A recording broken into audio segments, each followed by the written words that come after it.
அஸ்ஸலாமு அலைக்கும். டே 10. இன்னைக்கு ஃபஜர் டைம்லேருந்தே சரி மழை. சஹர் அப்போலாமே காற்று நல்லா அடிச்சுக்கிட்டு பயங்கரமாக தான் இருந்துச்சு. இவ்வளோ மழையிலையும் ஆனால் ஸ்கூல் இருந்துச்சு.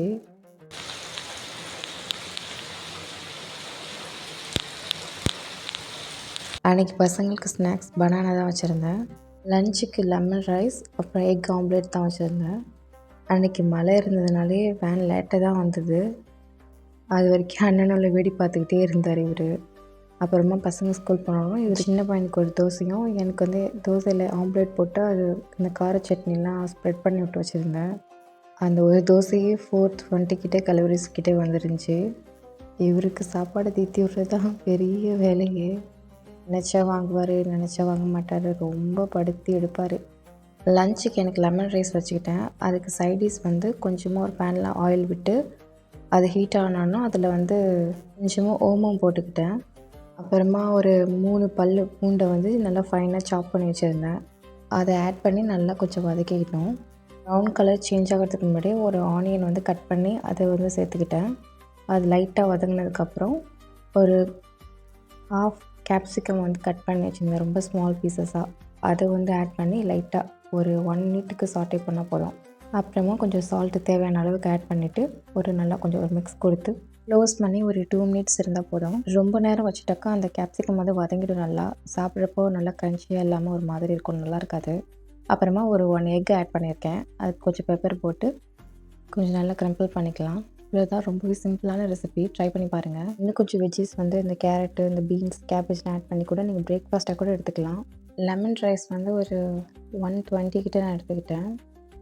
அப்புறம் அந்த எக் ரெடி பண்ணி வச்சுருந்தேன் இல்லையா, அது ஒரு 80 கிராம் கிட்டே இருந்துச்சு.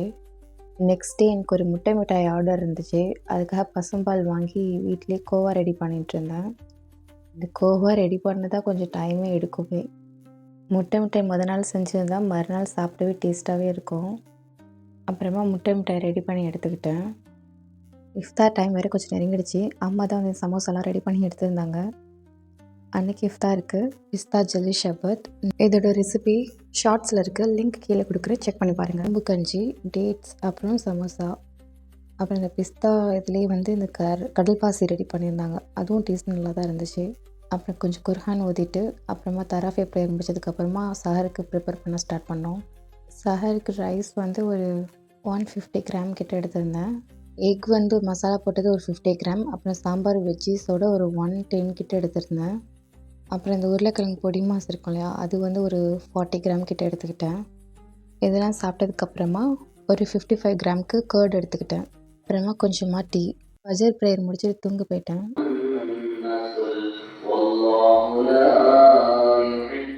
டே 11 வெட்னஸ்டே பசங்களுக்கு வந்து பாத்தி அப்புறம் பட்டாணிலாம் போட்டு முட்டை தொக்கு மாதிரி தான் வச்சுருந்தேன். ஸ்நாக்ஸுக்கு பனானாவும் டேட்ஸும் வச்சுருந்தேன்.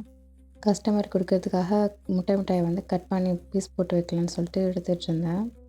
அல்ஹம்துலில்லாஹ் சூப்பராக வந்துருந்துச்சு, பார்க்கவும் சரி டேஸ்ட்டும் சரி. கஸ்டமர் ஒரு 1/4 கிலோ கேட்டிருந்தாங்க, அதனால் அவங்களுக்கு தான் கரெக்டாக பீஸ் போட்டு எடுத்து வச்சுட்ருந்தேன். பேலன்ஸ் வந்து ஹஸ்பண்ட் கேட்டிருந்தாங்க, அங்கே ஃப்ரெண்ட்ஸ் கொடுக்கணும்னு சொல்லிட்டு. சஹருக்கான ப்ரிப்ரேஷன்லாம் ஒரு மதியானமே ஸ்டார்ட் பண்ண ஆரம்பித்தோம். பீஃப் கபாப்க்கு வந்து பீஃப் அரைச்சிட்டு அப்புறம் ஜிஞ்சர் கார்லிக் பேஸ்ட், பச்சை மிளகா, மல்லிக்கீரை, புதினா, வெங்காயம், உப்பு இதெல்லாம் போட்டு கொஞ்சம் அரைச்சி எடுத்துக்கிட்டேன் பேஸ்ட்டாக. அப்புறமா மஞ்சள் தூள், மிளகாய் தூள், அப்புறம் பெப்பர், அப்புறம் சிக்கன் மசாலா இதெல்லாம் போட்டு நல்லா பரட்டி வச்சுக்கிட்டேன். பீஃப் மந்திக்கு வந்து மேரினேஷன் பண்ணி வச்சாச்சு. அப்புறம் இஃப்தாருக்கு டேட்ஸு, அப்புறம் வந்து அம்மா சத்து மாவில் வந்து புட்டு செஞ்சுருந்தாங்க, டேஸ்ட் சூப்பராக இருந்துச்சு. அப்புறம் கடல் பாசி, வேர்க்கடலை வந்து பாயில் பண்ணி தாளித்து வச்சுருந்தாங்க. அப்புறம் வாட்டர்மெலன் ஜூஸ், சமோசா, சீஸ்லாம் போட்டு நல்லா இருந்துச்சு டேஸ்ட்டாக. அப்புறமா நோம்பு கஞ்சி, ரோஸ் மில்க்கும் இருந்துச்சு.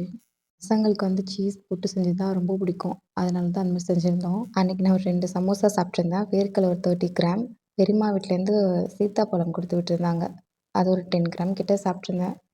அப்புறமா ரோஸ் மில்க்கு 1 கிளாஸ் கிட்டே குடித்தேன். அன்றைக்கி டே கொஞ்சம் பிஸியாகவே தான் இருந்தது. நம்ம சேனலை சப்ஸ்கிரைப் பண்ணாதவங்க சப்ஸ்கிரைப் பண்ணிவிட்டு பாருங்கள். இன்ஷா அல்லாஹ் நெக்ஸ்ட் வீடியோவில் பார்க்கலாம். டேக் கேர், பாய்.